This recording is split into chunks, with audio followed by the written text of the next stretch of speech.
70 বছৰ বয়সত দ্বিতীয় বিবাহলৈ সাজু বদৰুদ্দিন আজমল। সচৰাচৰ বিতৰ্কিত মন্তব্যৰে ৰাজ্যৰ ৰাজনীতিত গৰম বতাহ বলোৱা AIDF প্ৰধান মৌলানা বদৰুদ্দিন আজমলে এইবাৰ আন এক বিতৰ্কৰ সূচনা কৰিছে। মুখ্যমন্ত্ৰীক প্ৰত্যাহ্বান জনাই সূচনা কৰিছে বিতৰ্কৰ। বিজেপি মিত্ৰজোঁট চৰকাৰৰ বহুবিবাহ আইনৰ বিৰোধিতাৰে সূচনা কৰিছে নতুন বিতৰ্কৰ।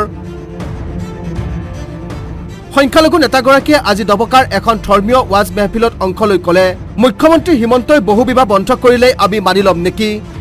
হোটেলত তেওঁলোকে ক'ত কি কৰি আছে কোনে গম পায়? বিপদগ্ৰস্ত ভুক্তভোগী মহিলাক উদ্ধাৰ কৰাত তেওঁলোকৰ আপত্তি কিয়? পুৰুষৰ প্ৰয়োজনীয়তাত বাধা কিয় বিজেপিৰ?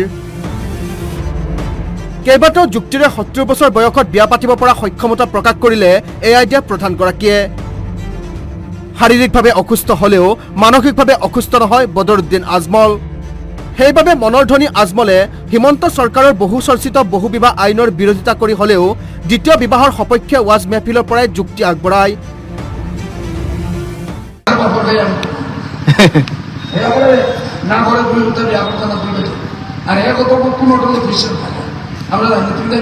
সৰকাৰেৰ নিয়ম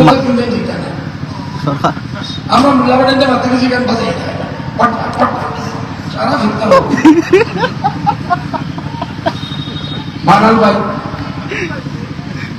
दुनिया चार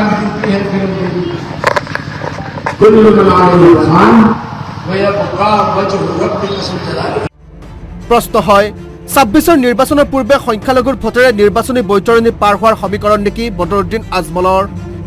আজমলৰ এই যুক্তিৰ যুক্তিযুক্ততা কিমান? এগৰাকী প্ৰাক্তন সাংসদ তথা দলৰ সভাপতিৰ মুখত প্ৰকাশ পোৱা এই যুক্তিৰ পিছত মুখ্যমন্ত্ৰীৰ তাৎক্ষণিক প্ৰতিক্ৰিয়া কি হ'ব সেয়া হ'ব লক্ষণীয়।